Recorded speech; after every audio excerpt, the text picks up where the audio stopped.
those of you who are new, we came together in January of 2017 as a way for us to come together and share basically our feelings, our frustrations,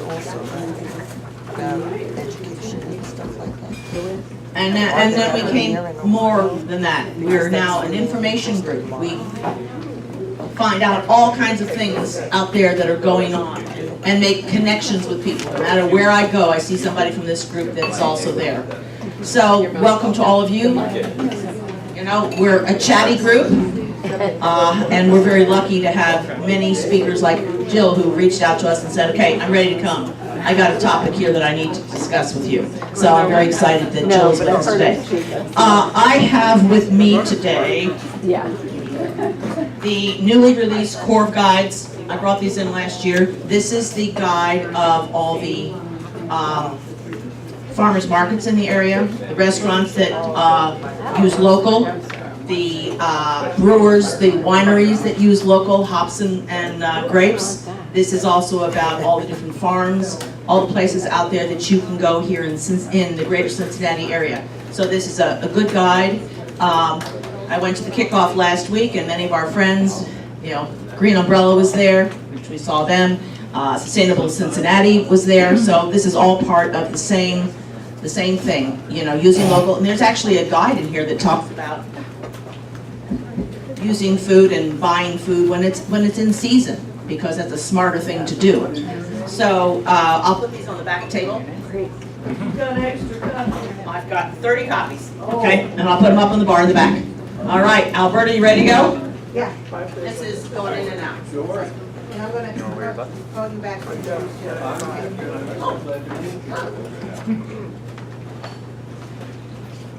I'm going to call Katie back so that she can introduce Jill, because she's got the Jill's t-shirt on. Did everybody notice that she's got the Jill Schiller t-shirt on? Yes. Okay, so we have all kinds of announcements that are happening today, and the first one is Pamela. Pamela, will you stand up, please? Pamela is our Peter Rose for the day. Hello, Peter asked me to pay a special attention to getting the announcements down. There is going to be a DVD, but he wants me to get the announcements. So I have a request of everybody that makes an announcement. Please be clear to say what you're talking about, where it's going to be at, when it's going to be at, the date and the time. Be very clear, very explicit, or else your announcement will just be lost. Okay? Thanks a lot. We want your announcements. I think that's the word. Susan. I have an announcement. April 30th today at 7 o'clock tonight at Bellarmine Chapel.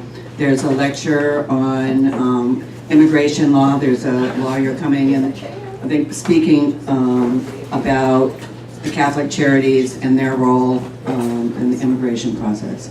That's April 30th, 7 p.m., Bellarmine Chapel. It's on the Xavier Where is campus. that? On Xavier campus. It's in chapel. Yeah, It's in the church, and it's the church also, within Xavier. the lady that's speaking is speaking about Southwest Ohio. So, she's, it's local. Yeah, we've had a huge influx of immigrant children to CPS. Those coming from the border have been coming up here to families. So we've had over 100 kids come in since February 1st. So Southwest Ohio is big. Wait a second. Bernadine wants to talk about parking tonight. There's parking, but you'll have to walk. So be prepared to either be dropped off and then take the car to park or something, because it's so big. They've got the lots are like a block away. Just saying. Or you can take the 51 or the... Top Center. Parking's at the Top Center. Other announcements. There we go. Give it back. Testing. Got it. Very briefly, I'm very pleased to announce that now American Promise is official in Greater Cincinnati. And in Greater Cincinnati, American Promise and Move to Amend are working shoulder to shoulder, and that's the way it should be. When you tackle the same problem, you better be on the same team. Now, are you calling yourself Move to Amend, or are you calling yourself American Promise? We don't care. Your announcement wasn't clear. I don't know what you're saying. You said American Promise has moved to amend. It's now, American Promise is now official in Greater Cincinnati. Move to Amend has been official for several years now, but in Cincinnati, the two organizations are working for a constitutional amendment to get the money out. Okay?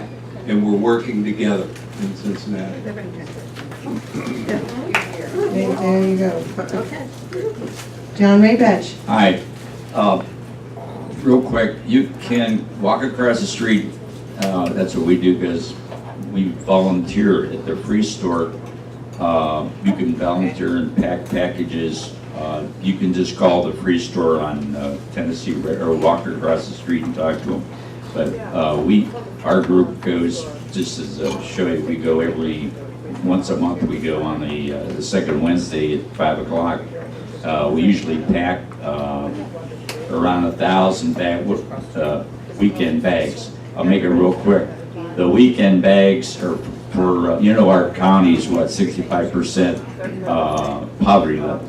And so they pack for the tri-state area right now, you won't believe this, 28 million weekend food bags per kids, school kids, 28 million. Their goal in 2 years or 3 years is going to be 50 million food bags for the school kids, okay? So it's a big deal. If you want to help the Free Store, they're a fantastic organization.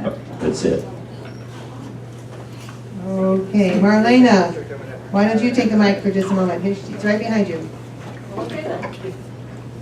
I'm Marlena Brookfield, and I'm running for Cincinnati Public School Board this year. Yo, go! So I believe that most of you have signed my petition to get on the ballot, but just in case I missed you, I'm making my rounds to make sure that all of my 300 signatures are valid, and I know we're all registered to vote. So if you have not, I will see you later this afternoon. Thank you. I want to go back to David.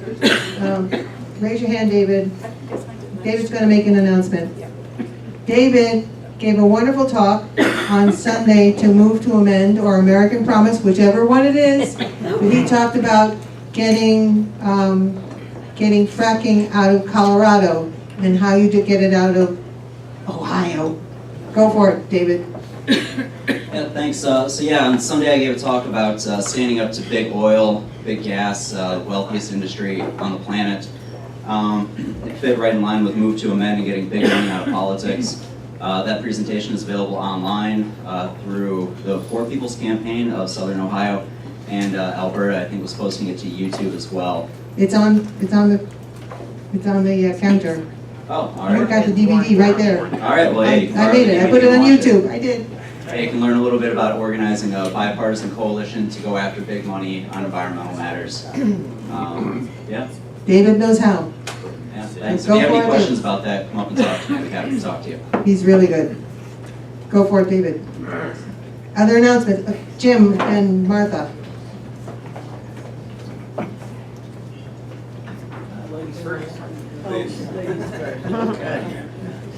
This is not exactly an announcement, but But then again. Go for it, Martha. I'm glad that Jill Schiller is with us.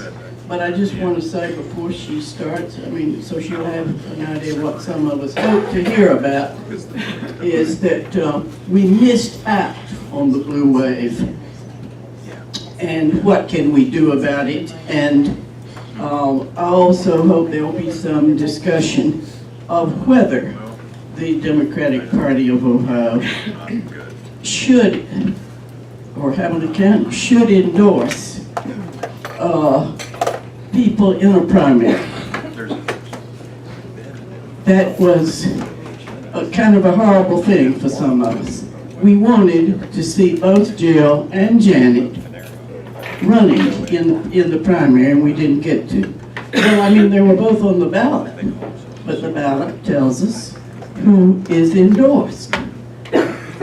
Jill may not have agreed with that. I'm not blaming you or anybody, but our work with the Democratic Party is crucial to the country. We have got to do better here. Jim, I'm just going to say once again that there's still space on my petitions for the Better Bus Coalition, for the increase in the earnings tax. I know a lot of the retirees are going to go, okay, well that goes to somebody else. Remember, this has nothing to do with your property tax, nothing to do with the streetcar. We are trying to save the transit system so that we can build upon it rather than watch it collapse and, have all of us, just kind of standing on the street corner wondering what happened. So if you've been thinking about it, but haven't gotten around to it, remember, I'm interested in talking with you if you are a resident of the city of Cincinnati and a registered voter. So I'm going to presume the second, but not necessarily always the first. But come by and talk with me. I've got a pen. the man's good, the man's good. Here goes David. Okay, other announcements? Other announcements? Okay, I have a couple. One, I want you to just hear a name, and the name coming is Charmaine McGuffey. Some people have heard about it, some other people heard about her. She is, she's a retired major of the Hamilton County Sheriff's Office. She's retired, and she's going to be running against Jim Neal, who is our current sheriff. He's the great big one, and he says he's a Democrat, and then he goes and has his picture while he's standing next to Trump. And he's working with ICE, which is to me a no-no. I just want you to know. So in the primary that's coming up, you're going to have this name, and the name is going to be Charmaine McGuffey, and I'm going to be working on getting her here, but I want you to hear the name. Okay, one other thing. Another name that I want you to hear about is this name called Supermajority. They just came out yesterday. Yay. Yes. It's being founded by women, and the supermajority is women. Now, that's not excluding you guys. No, I have a League of Women Voter button on today, and that's for open to men too. But supermajority is open to men too. But it's mostly women, and the three women who are starting it are Cecil Richards, has been head of Planned Parenthood, Asian Po, who's the National Domestic Workers Alliance, and Alicia Garza, who's the head of Black Lives Matter. So it's a coming further organization giving us women organized, and I want you to start hearing about it. Okay, and any other announcements? So now go back to Jill now, because Jill's going to introduce. No, I'm going to. No, Katie's going to introduce. Her first Trump rally on Saturday. I get the wonderful opportunity of introducing Jill. I met Jill right here. She came to us, and we got to know her when she was starting her campaign for District 2. I spent lots of hours and lots of days door knocking in Jill's territory. And I experienced lots of positives and an incredible amount of negatives with the Ohio Democratic Party and the Ohio AFL-CIO. And the problems that we had being able to speak to people about the candidates and the candidates who value what we value. I was shut down many times not being able to speak about what I knew was important. And I don't think that is successful in supporting our candidates. We have candidates out there that have a vision for where they want to go, but we're being shut down. I can just give you a real simple example. Jessica Miranda. I would get my message from the Ohio Federation of Teachers on Monday morning, and he would say, she's got a real shot. She's got a real shot. Get out there and work with her. Get out there and work with her. I would go on over to the FFLCI office, and they would tell me, oh, no, there's one labor union that doesn't like her, so we're not endorsing her. They didn't like her. Well, she was a school board president, and she had to work in a very non-partisan manner as a president of school board to work for the children of Winton Woods. However, it took weeks before the AFL-CIO would endorse her. It's all a bit of this little politics, and we see what happened with Jessica. We can learn from her. She did not hold it, that did not hold her back. She went door to door, meeting people in her area, and she won by 52 votes. And so therefore, you get a message from person here, support. You get a message over here, don't support. We can do this, we can't do this. And so therefore, I think we need to do a lot better job of communicating. And I know there's a firewall and everything, but we still need to have a lot better communication as to who's going where and who we're supporting and how we're supporting. So one person that I was definitely behind was Jill, because I believed in Jill, believed in what Jill had to say, what Jill was going to do for us. And me being someone from the labor movement, she is from a labor family, so she knows what it's like to be a working person. And I'm so glad she's here with us, and she's going to stay active. I know that. What's her next steps? Who knows? She might tell us, but she might not. But she has a vision that I think she wants to share with us. Thanks. Jill. There we go. Okay, done. Katie, thank you so much for that introduction. I will step up a little bit. It is so good to be with you guys again. That sound is bad. It is.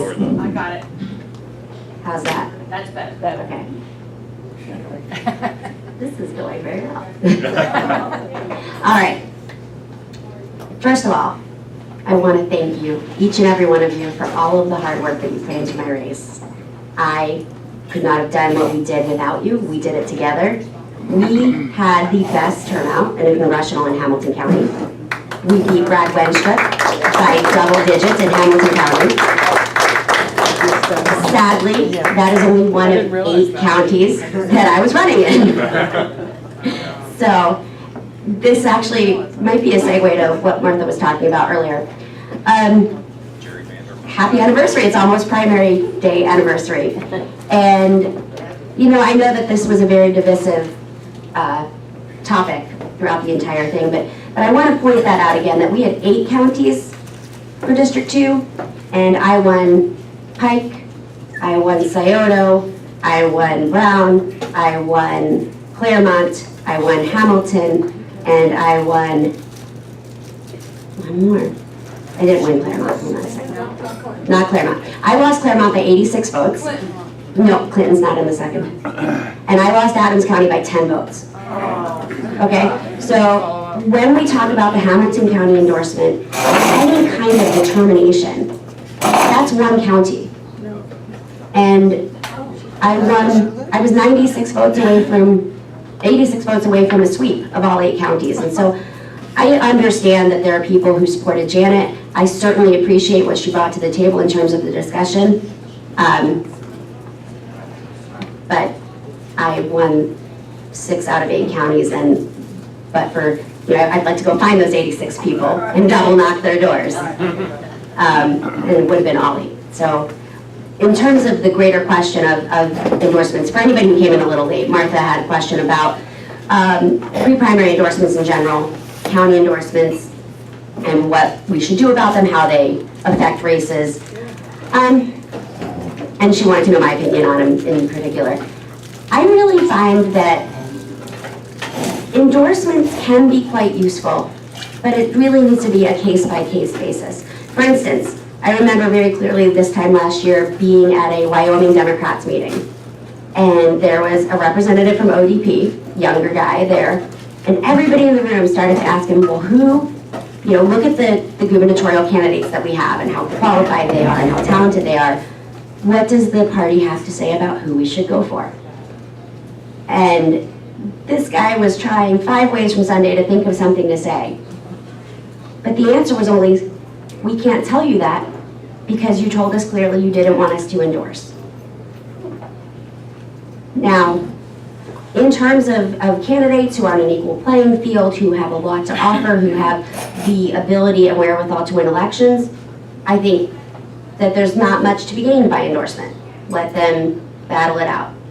If you see somebody that you don't think, and you, I mean, as a greater party, you know, you should decide that. You should decide who it is you support, who it is that you think would do the better job. But also, as we have kept hearing in the press, who's electable? Who's got the electability, right? We have to think about that. That's what everybody keeps talking about with our white male candidates and all of this. Well, we don't need to have it be that definition, but we do need to win elections. We need to win elections with people who we believe will inspire the vast majority of people to vote for them so that we can win elections, because as it's been pointed out, we missed this blue wave. Not one congressional seat flipped in Ohio in 2018, not one. Something's wrong. Gerrymandering. Gerrymandering works. Gerrymandering works. Leadership may be a problem. Well, I mean, as far as I can tell from the election results in general, though, there is no way that my race would have been winnable, regardless of resources, regardless of the commitment of countless folks like you guys. You know, there was, if you look at the results, you see a red curtain as soon as you step outside of our county. And that was intentional. You know, and then if you look at the first, it's more of a siren song, right? It seems winnable. It seems like you can get there. And I think that it's drawn so that much like the sirens, you crash onto the rocks of Warren County just a percentage or two shy of what you need in the best case scenario. So until we're redrawn, I hate to say it, but I don't see any real hope in terms of helping our representation in the House. I think that we are up against something that is very well thought out, very well planned, and very sinister in that way, because it keeps our voices silent. So what can we work on? Where can we go? Well, we have an opportunity in terms of our state rep races coming up in 20, because while they're also gerrymandered, we have seen through folks like Jessica, through people like Christine who've come much closer, Christine Fisher, that we have real opportunities in changing Hamilton County, regardless of gerrymandering, that we can make real headway in our state house. And I think we need to commit to that. And certainly, we have a presidential race in 2020 with, I believe, 20 candidates right now. I'm gonna guess in a room like this that you guys have your preferred candidates already. How many people are open right now? Oh, that makes me so happy. That's great. It's an embarrassment of riches, right? I mean, we've got very qualified, talented people. We've got a record number of women, a record number of minorities. We've got really capable white dudes. I mean, there are very few ways that we can go wrong. That's shocking.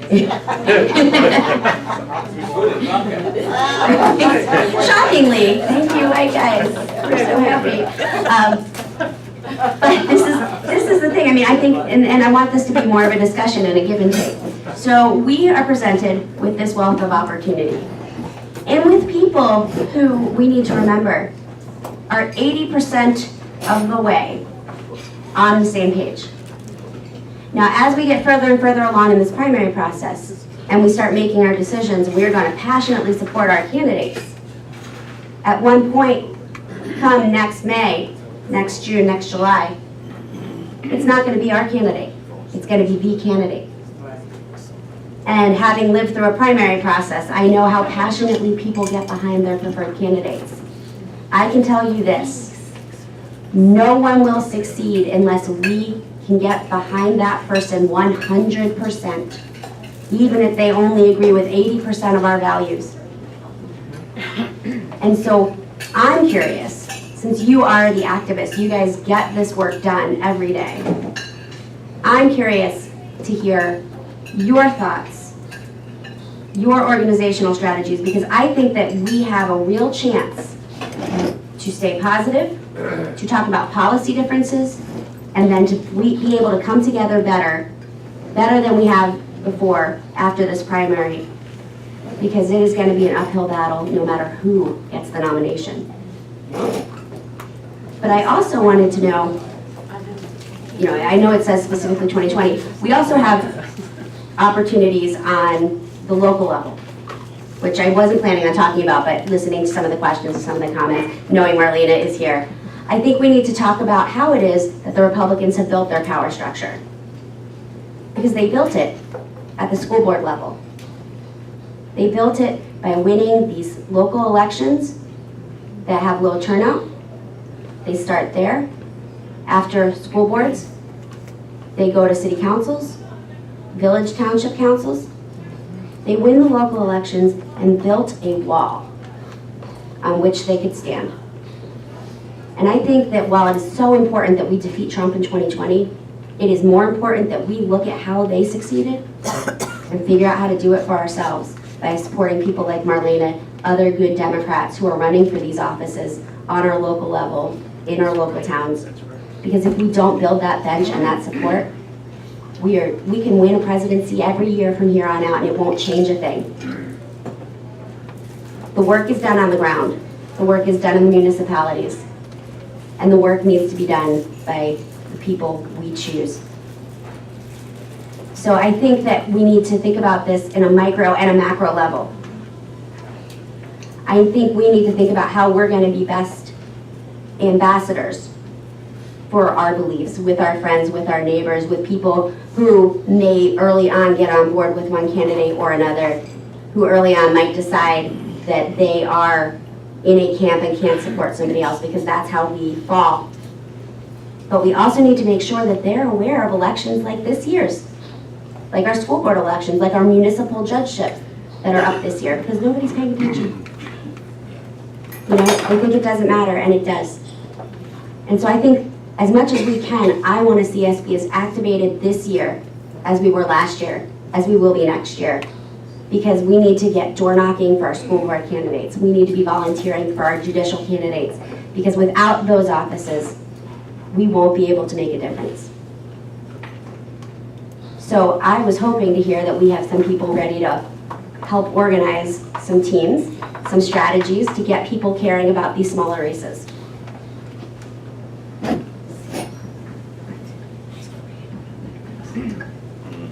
Jill, thank you so much for coming and talking to us. It's extremely important. I would not recommend to anyone to do what I do. Honestly, I wouldn't. But I do have a point of good information. Okay, I organized for Jill Stein only because I do what I do because of who I am. And I felt that was the right thing to do. I organized all over Kentucky to get her on the ballot. Now, this is what she said. This is one of the things that she said that was very, very real. And when people are confused about what's going on, I think it's very helpful to say, most of the Democratic Party talk left, move right. And that's because of money and other things. Now, be that as it may, there are many Democratic candidates for whom I know talk left, move left, and are progressive. And those are the people that I care about.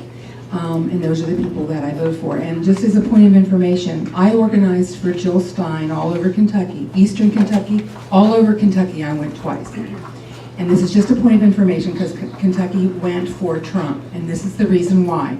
They were all for Bernie Sanders. I talked to people, I spent like a month talking to people on the ground. They were all for Bernie Sanders, and when the Democratic Party cut him off at the knees, they voted for Trump. Just saying.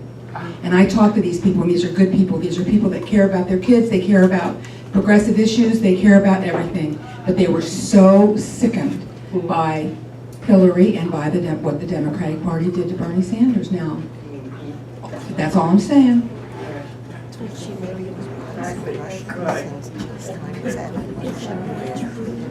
I want to speak that. I know Kentucky very well. I grew up in the center of Kentucky. I know many people there.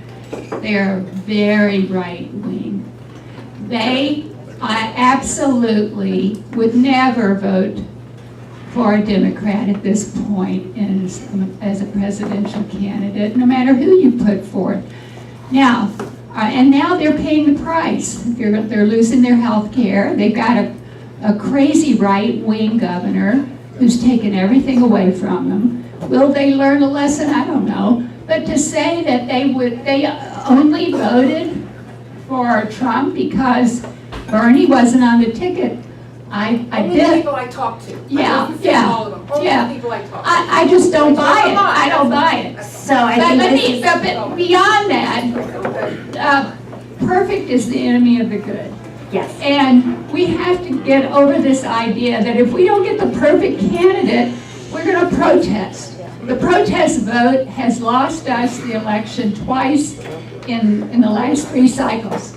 We got to get over that and get behind the best candidate for the Democratic Party to have power again. We've lost all our power because we have this mentality that if we can't get everything we want, we're not going to vote and we're going to fight against, I just think that's a very dangerous problem. And in a nutshell, this is where we.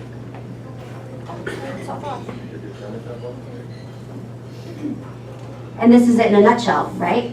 That we can care very passionately about our primary candidates, but we have to be able to find a way to support the Democratic candidate if we're Democrats, if that's what we want. If what we want is to take back power in the White House, to take back power, put our party back on top.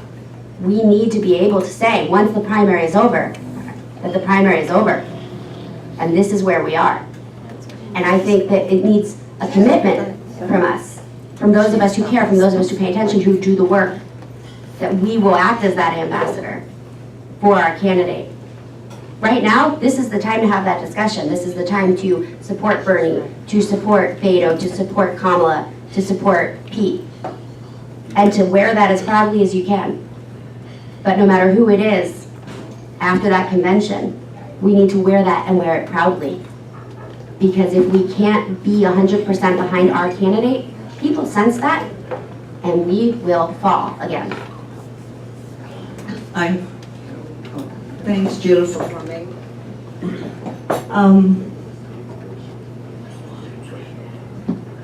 I want to talk about, you were talking about strategies.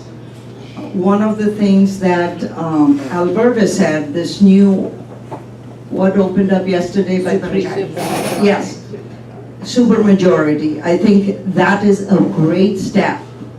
I think 10 people or 12 of the candidates have signed up. But since I was District 1, I volunteered for AFTA. Sorry, I think you're talking about Indivisible and their pledge that the candidates have signed up for. And that's a different issue than... Yeah.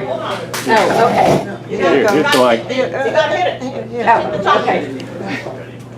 It's on. Okay. There are 2 groups that I heard about yesterday, and one is the supermajority with the 3 leaders going together, but the other one is with Indivisible, and they have a pledge that they've given, that they want voters to pay attention to, sign up for, but also they gave it to the Democratic candidates, and 11 of the candidates have signed, Bernie Sanders being one of the first ones to sign it. Okay. And that's, well, if you want to explain what there are 3 parts of it. No, you go ahead and explain, then I'll talk about my strategy. Okay. There are 3 positions on it, and the first one, it's exactly what you're talking about, Jill. So can you explain them, or I know vaguely what they are. I actually did not look at that yet. Okay. They're asking people to be, number one, both the people and the candidates, to be positive and to talk about issues, policies and that, but to stay positive and none of the candidate bashing. The second one is, I don't remember for the people, but for the candidates, once a candidate is chosen, they are to immediately endorse that candidate.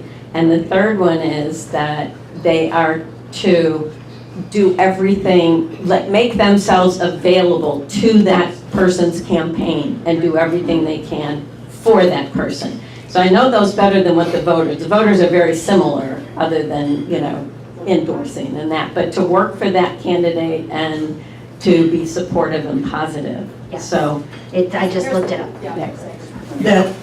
That's fantastic. I think the first thing, it starts with the leaders of that group. So whoever is, if I support Pete, then Pete needs to endorse and tell the supporters to do that.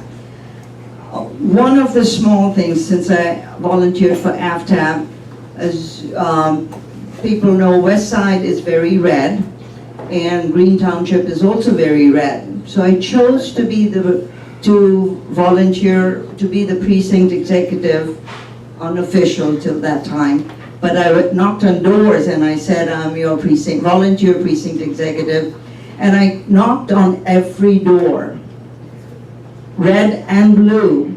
And the simple thing I asked is, have you heard about, these are the people running, and have you heard about AFTAB? Would you like to know more about him?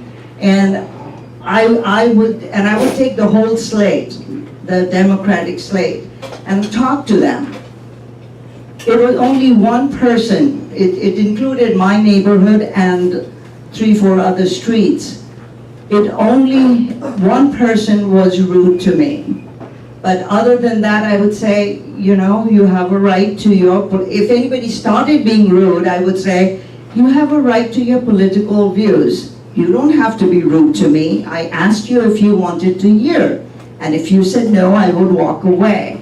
And I made more friends, even though they are red, and I was able to change some minds just based on policies. So when we go canvassing, we need to know our candidates' policies so that we can talk to the people. They don't want to hear about the other person just as, whatever that person did. So that's one of the strategies I think worked for me.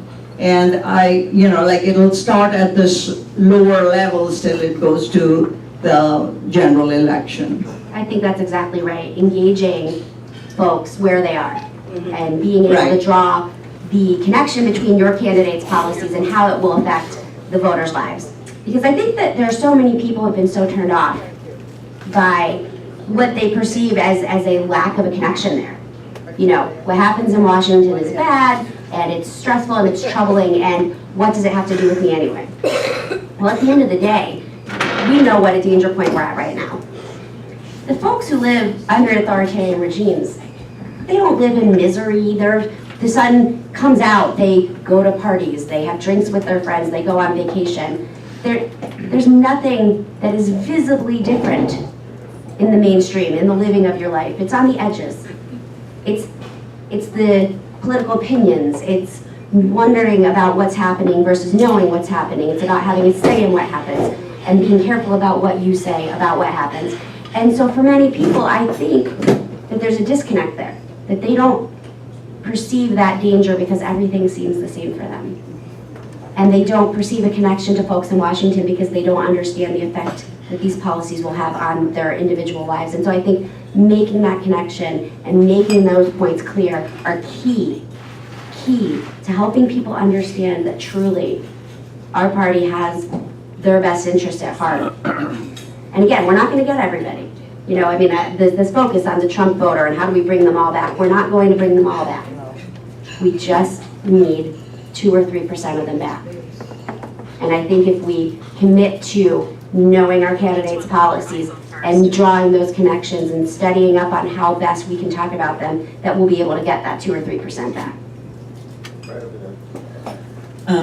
This is not strategy, but I wanted to back up when you talked about the gerrymandering, that you didn't think we would have any chance of winning. And I know it's in the court system now. Are there no candidates willing to run against Shabbat and Winstrup if the lines stay the same? So there are people who are looking into a run right now. David. And There are a number of really good candidates looking particularly in the first, as it will again be a targeted district. I don't plan to run again in the second, not just on my own advice, but on the advice of a number of people who I trust a lot, Sherrod Brown, people like that, because there's a difference between a race closely lost and a lost cause. And right now, I can tell you, because I spent so much time on the road, I spent so much time talking with these folks. The message for this area, for the second district, they're not ready for it. They're not listening. And if you look at the electoral map of Ohio, it was this district where Sherrod lost badly, lost ground from 6 years ago, where we... I'm putting it on this side of your body because the receiver's over there. Okay, it just keeps turning off is the problem, it's weird. There is such despair in southern Ohio. Economically, it's so depressed. It is the hardest hit of the entire country by the opioid crisis. And to get a message out effectively to everybody, you need resources greater than what we were able to muster for the second district race. I don't think, however, that even with resources comparable to what was spent in the first, we would have been able to get that message through in the volume that it needed to be heard in this area right now. That said, I'm obviously happy to support and work very hard for anybody running against Brad Wenstrup in the second district, should we remain in the second district this time around. We haven't heard anything from the Sixth Circuit yet. I know we have a positive ruling in Michigan. I find it hard to see how the Supreme Court would feel comfortable or confident in stepping into a state's electoral process to make real changes, although they have before, so fingers crossed. David? Hey Jill, thanks for coming. And thanks for running into, you did a lot of hard work, and your family supported you, and I know it's time to spend time with them again. We got a puppy. You got a puppy. I want to talk about local. You brought that up about how important it is to win these local races in the communities, the townships, etc. Because if you look at the townships, many of them are all Republican council people or whatever they call them in those townships. I think 19 for us is very, very important, not just because of the municipal judges and not just because of the school board, but again, it's building that infrastructure and the wall for us to stand on for 2020. To me, it's like the runway. So I know you meet here every week, and I apologize for not coming more often here, but how many of you go back to your own communities and are either ward chair or PE? Great.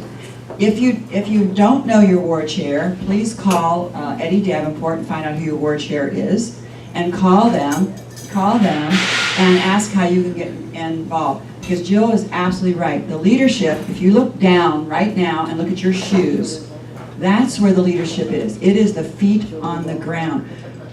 We, as those people on the ground, if you will, are really leading. Really leading. It's only now that the leadership at the top of our party is paying attention. So we have got to continue the feet on the ground movement, and 19 is a great place to start, actually right now, because we need to find the rest of those Dems who didn't come out to vote, and especially in our minority communities. We cannot go to them again in 2020 and say, oh, will you vote for this Democrat? And we haven't paid attention to them since the last presidential election. We have got to have partnerships. And I think if we go back and find out how we can work together to support our precincts and wards in those areas and call upon our African American leaders to help us with that, especially in this municipal race. So I think if you can all go back and just call your ward chair, find out, can you be a precinct exec? It's not a big job you have to do, but it's a way to reach out to others. Thank you. Thank you. Thanks, I'm going to steal this one right now because that has died. But Sandy's exactly right. Let's take this respite Let's build our systems even stronger. The work that we did in 18 was so well organized and so committed. And I know that we have more resources that we can tap, more folks we can bring on board and build this strong, strong defense of what we've won, what we worked so hard to win in this county, and go out and win more. Okay. David's back here. He's Hey, next. Actually, I picked up on something that you said a few minutes ago, that Southern Ohio is really an area that's in despair. I actually see this up in Warren County. It's a little bit more affluent than a lot of the counties that you talked about, but suicide is the 5th leading cause of death in Warren County right now. It is definitely an area that's in despair. A lot of people are hurting. These are issues that we can talk about, and these are issues that we can address through our local elections. If you care about public health, that's addressed at the city level, that's addressed at the county level. If you care about climate change, that's addressed at the city level, that's addressed at the county level. Land use decisions are made at the local level. That's where we need to be working on these issues. If you think, well, I'm a big issues person, I want to follow what happens in DC, well, emissions regulations and miles per gallon, that's one part of the equation, but most of climate change, most of public health decisions happen right in our own towns. So it's definitely worthwhile getting involved in to make the most change right in your own backyard.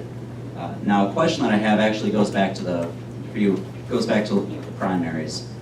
Recently, it came out in The Intercept that the DCCC said that they're going to be blacklisting consultants who work with candidates who oppose or who are running in a primary against a currently seated Democrat, and that may also bleed over into blacklisting consultants who are going up against a DCCC endorsed candidate. What are your thoughts on that, and especially how it might play out in the districts for people having a perceived notion of fairness in the primary process? Oh, the DCCC. Could you explain that a little bit? Because he spoke. Sorry, yes. Okay, so the DCCC is the Democratic Congressional Campaign Committee, the arm of the DNC that works to elect Democrats at the congressional level. The other arm is the DSCC, Democratic Senatorial Campaign Committee, same for Senate. They, as you guys know, all of those of us who run, we hire a lot of consultants. You need to have people help you produce your television, people help you do your polling, people to help you do your mail. And you know, it's a fairly lucrative business, but people are, these firms, they're partisan. So you work with Democratic pollsters, Democratic mail houses, etc. Recently, the DCCC has, they're known as the DCCC. The DCCC has announced that they are going to not work with consultants who work with primary challengers to incumbents. And as David just said, that might extend to challengers to Democratic endorsed candidates in primaries. I find this to be completely untenable, really. I mean, the entire business is based on these healthy primaries, really, because once you get down to it, you've got a few groups working with winners in the general election. So I think it's a lot of smoke. I also find it interesting, if you look at how they're organized. Every 4 to 6 years, you're gonna find pretty much an entire clean sweep in the DCCC, and we've just seen that happen after the last election cycle. So institutional memory is short. Institutional knowledge is lacking. I happen to know that the representative who is working on the Ohio congressional races was not even aware that there was a lawsuit about the gerrymandering under consideration. Yes. So they're working to recruit candidates in districts that might not be standing in a couple of months, and he is, as David said. So here's, I find this to be a very interesting, much like pre-primary endorsements. The DCCC can be useful, and it can be obstreperous. They have a lot of resources at their disposal, and it is useful as a candidate to have them on your side to help wield those resources. At the same time, they view it purely as a numbers game. It is win, it is loss, and it is how much have you raised. And if you have not raised enough, it doesn't matter what your polling looks like even. They're not gonna spend time on your base. Now, I like to be very careful about this because fundraising is it's a touchy issue. I don't see this as part of the money in politics problem necessarily, because you need to be able to pay for the methods that we as a society have use to communicate, right? So mail costs money and television costs money, and these are the ways we get our messages out. And without a full public finance system, which would be great, but until we get there, then you need to be able to raise your money to get your message out. And for races such as congressionals, you need a lot of money. You know, I mean, I'm very proud of what we were able to raise in the district in which I ran. 600,000 was 4 times more than what's been raised in this district in over 10 years. And I heard there was somebody else running for Congress that year, so, you know, very happy with what we did. It wasn't quite enough to reach 8 counties worth of people. Fundraising is important, but it's not the only part that matters. The DCCC's most destructive impulses come through that and through this presumed knowledge of what's best. They don't understand local districts. They don't have the staff or the capacity to do that research. And unless and until they do, I find them to be as helpful as you, the candidate, can make them. And otherwise, don't. So very quickly, I just read, I think yesterday or the day before. Louder, Dick. I read just yesterday or the day before a definition of liberal and progressive, and maybe everybody won't agree, but it really struck me. A liberal is somebody who will agree with all of your social goals, but not your economic goals, and progressives do.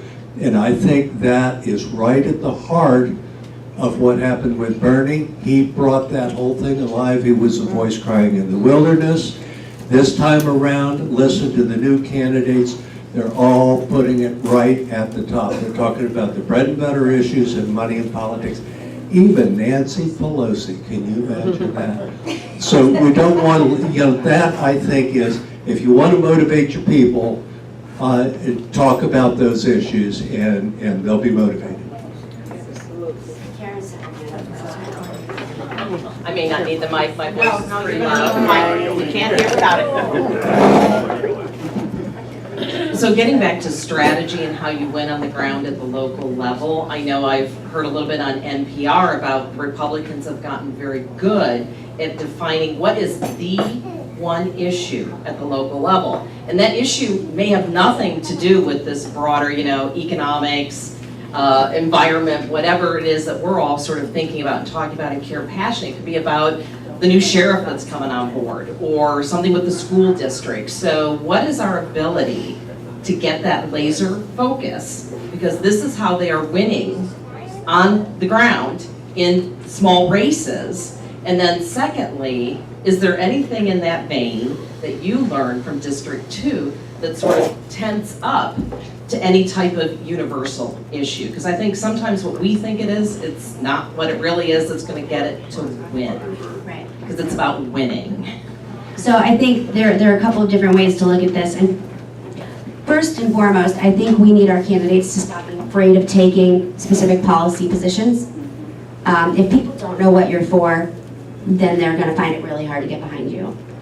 So we have to, as candidates, and for our candidates, make sure that we are articulating what we want to do for you, what our candidate will do for you. And to pinpoint what those issues are, what people care about, that's on the folks like us, on the folks like you guys. But I'm also talking getting very laser focused, because that's how they're winning on guns and with abortion. We've got to figure, I'm not saying those are our issues, but what is it at the local level that's going to flip that township, whatever's going to flip there to win these local races? It might play out differently in a broader race like all of District 2.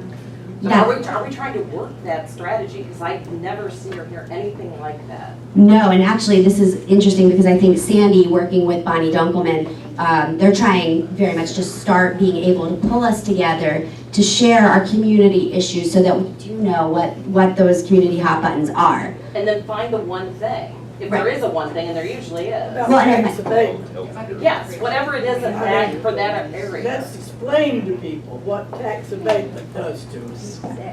Explain why we're so poor. Half the town is poor. rich won't pay taxes. Here, here.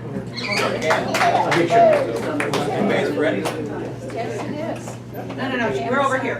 Okay, sorry. I just wanted to make a couple comments. Real close, your mouth is loud. Okay, I just wanted to make a couple comments. One about the national election. Hillary won the popular vote, and we can't forget that. The other thing is that the Democratic Party has to stand for some things, just as exactly what the gentleman said back here, that we have to stand for somebody. People need to know, oh, you're a Democrat, you stand for this or that. And I think that was lacking in the last election. And I don't think we can ever have a sentiment that any people in this country or any country are despicable. I think we have to be very careful about how we approach our own citizens, and the Democratic Party needs to stand up and do this. Here, here. So, I think that's right, and I think that, you know, it's messaging. It's a messaging problem we've had for a very long time. But I feel like we're starting to come around on that. And in 18, for instance, our message was healthcare and education and jobs for my race. These were the three. How did that play on this question? To the extent that we could get the message out, I think it was, people were open to it because that was at the heart of what those local issues were. Now, in terms of the bigger, of higher level races, you're gonna have higher level issues. But I think what you're saying is, in terms of the local elections, you are gonna be able to figure out what your community wants to hear and what it needs. Gotta get better at the chess. Yes, we need to have, and we get lost. We get lost in issues that are important but don't relate, like the Electoral College, for instance. You know, it's important. It may be a problem. Hillary won. But it's not gonna win us an election.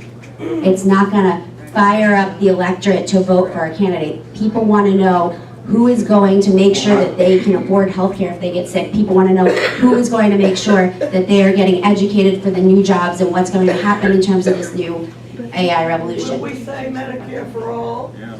But we support Medicare for all. I think that's pretty much, yes, I think that is a settled issue at this point. The question is just how. That's me. I'd like to say I'm concerned the Democratic Party is run by Wall Street. I think Pelosi's married to a financier. Schumer's clearly a Wall Street Democrat. And I think Bill Clinton delivered the Democratic Party to Wall Street. And I think that's a big part of the problem. The Democratic leadership is really not interested in traditional Democratic values, as I think clearly. I think FDR was probably the best president that we've had since Lincoln. Right. So I think he delivered us from socialism. But anyway, it concerns me that in fact the leadership in the Democratic Party are Wall Street folks. I also don't think Hillary ran after not having a democratic process to be the candidate. Hillary, I mean, she basically took it. Then she didn't run a good campaign. She talked about, okay, we're closing the coal fields. Let's close that. She didn't even visit Wisconsin. And she didn't even talk about the issues that were on her own website, which were Democratic issues. She joined CNN, NBC, attacking Trump, giving him more airtime than he deserved. He got billions of dollars of free airtime. Had Bernie gotten that, he'd probably be president today. So the Democrats are in trouble. They need to change their whole approach. I'd like to look at it from the other side of this, though, which include the record number of women and younger folks who recently took seats in the House of Representatives, who are winning at the local levels, who are starting to lead this revolution. The current leadership of the Democratic Party is on its way out. Those of us who ran to a number have signed pledges to reject corporate money, to focus more on those bottom line issues.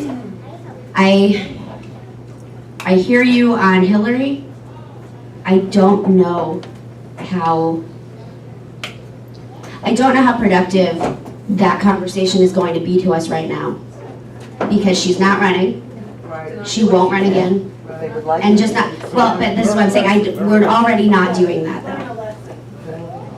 True, but I think we have. I mean, when you look at the field that's out there now, right? They are all running on their own merits. They are all running without the support, the party staying out of it. There's too many people. They are all running small dollar donor driven campaigns. And so I think that what we need to do is just make sure that we stay on that path with them. Because we are learning the lesson. Hopefully we have learned it like gospel. We are going to take it with us as we try to have a better, clearer, cleaner electoral process. Okay, all right, okay. As someone who has been a student and a teacher of politics since I moved here in 1963 and actively engaged in democratic politics in more ways than I want to count, several things I learned over the years. One is understand the process. Know what's doable and not doable. Know, fight for what you believe in anyway, even knowing it's a lost cause. Hang in there with lost causes. They might not be lost causes forever, and they surely will be if you don't get involved. Also, make sure that you understand, you inform yourself about who is for what and the candidates, whatever, and do get behind the one that is most aligned with what you believe in. Show up, and don't just show up where you're talking to each other and you're all on the same page. Show up where if you say something, it might click with somebody. They might actually hear it and listen and change their minds. And when push comes to shove, we're always stuck with results maybe we don't like, but there's always a lesser of two evils. Vote for the lesser of two evils, whatever it is. Okay.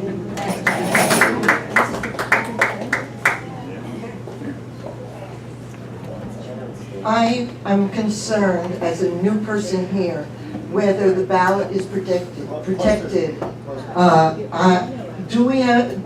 Are there paper ballots in Ohio or not? Yes. There are paper Everywhere? ballots? Yes, here. Pardon? Yeah. Not absentee ballots, but I mean a paper backup when you vote. Yes. In Hamilton County, is it all over the state? Yes. It is all over the state? I don't know if it's No, there in the yet. state, yes. All over, okay. And then the other thing I want to say is that after our arguing, and when we have our candidates, it's vote blue, no matter who, because our issues are more important to get in office than maybe our little differences with some things. Some of us want Medicare for all, some of us want a two-step process. That's not important. What's important is that we take over control of an out-of-control government. And that's all.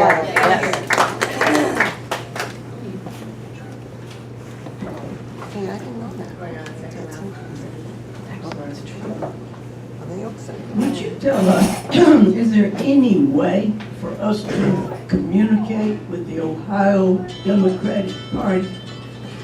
And that may seem like a dumb question, but we have not, I certainly don't know how.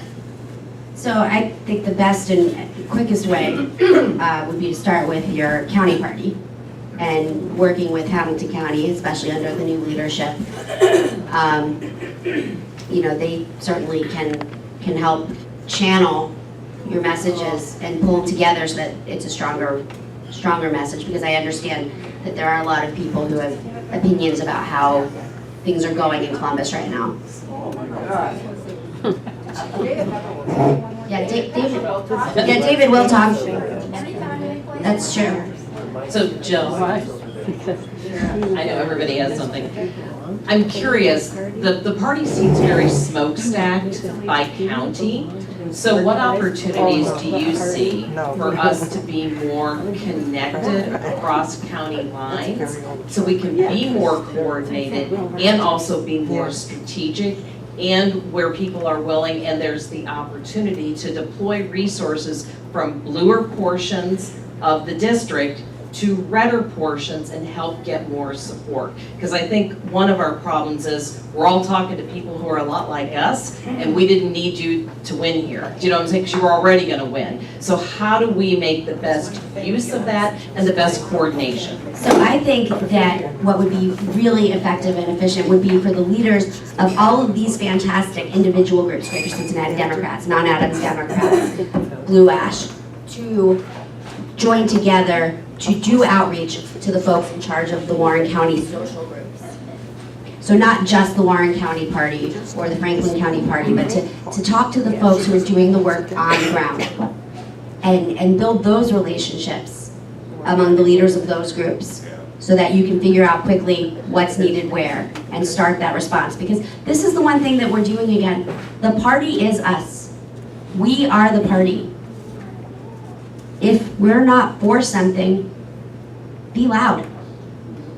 Because there can be no leadership without support from the bottom. Jill, what I was going to say is I have just gotten involved with the politics, cause of Trump. He has gotten me off the couch. And so anyways, so what I have noticed is I go to the Bold New Democracy, I go to the West Side Dems, I come here, I'm helping with getting Indivisible District 1 restarted, and just doing anything I can. What I have found, though, is that each of the groups are not talking to each other even. Right. So what I have been trying to do is find out information specifically on Chabot and his town halls, and I shoot the information to everybody I can ever think of. Now, it seems to me that Hamilton County Democratic Party should have some kind of a wheel there.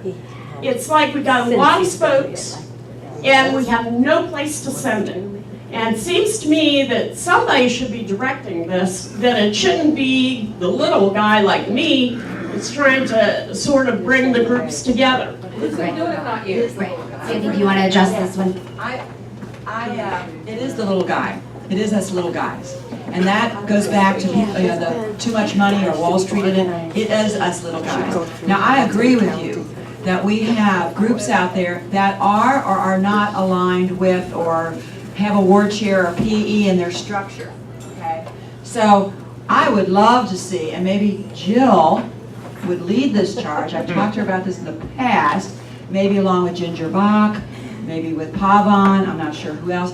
And I would love to see an all-county summit of all the players, not just the Hamilton County Democratic Party and its all the board chairs and PEs, but like the PER people out in Blue Ash, like us, Mount Adams, even though I'm the ward chair, okay?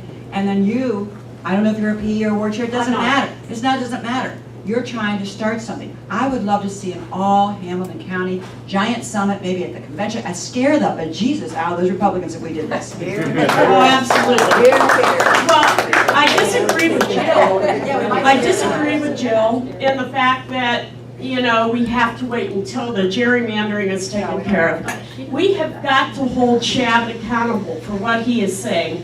And what I've been doing is going to these town halls and recording them and throwing them out onto the internet. To be very clear, the first district and the second district are very different animals in how they are drawn and what their population is. Well, Chabot just had an interview where he explained that gerrymandering was a gift to him and to the city. And my God, I think we should all go to this damn town hall and put bows on and go visit this man. I love that idea. I am just up to here. He is constantly lying. He's got Trump's talking points, and he is shooting down the line, everything. And he got the nuns of Delhi ticked off.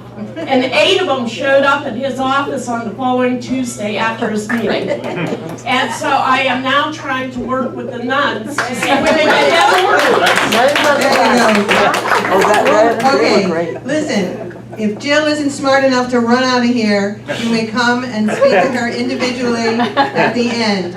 Now, we can go on forever. That was a warning there, Jill. There you go. So I want to thank all of you for coming today. You have done a great job. Let me just remind you about what's happening next week. Next week is the Sierra Club, Bob Parks. Let's not forget the environment while we're doing all the rest of this stuff. And after that, we're going to the Human Rights Campaign with Karen Morgan. We keep on going. Have you noticed that we have good speakers this year? And I think one of the things we're doing is we are the foot people. And we are one of the places where people talk to each other. I mean, we had 40 people here today. And that is nothing to be ashamed of, folks. That we have 40 people, and when we go to these other places, they have 10 or 12 and are happy to have that number. So we are... Just real quick, we're having the Sierra Club here next week. Yes. You know, Orsenko, which is the group that watches our Ohio River from New York all the way down. They are going to be deciding in June. Were you at the Orsenko meeting? We've sent around two different sets of... Good. So you all know about Orsenko. Oh, and yeah, they're going to yeah. decide in June whether or not they're going to allow states to Keep on polluting. volunteer to keep the standards, which is ridiculous. So just keep your eye on Orsenko. No, Orsenko's not a good... Orsenko's going in a bad direction. Listen, we are the foot people. Remember that.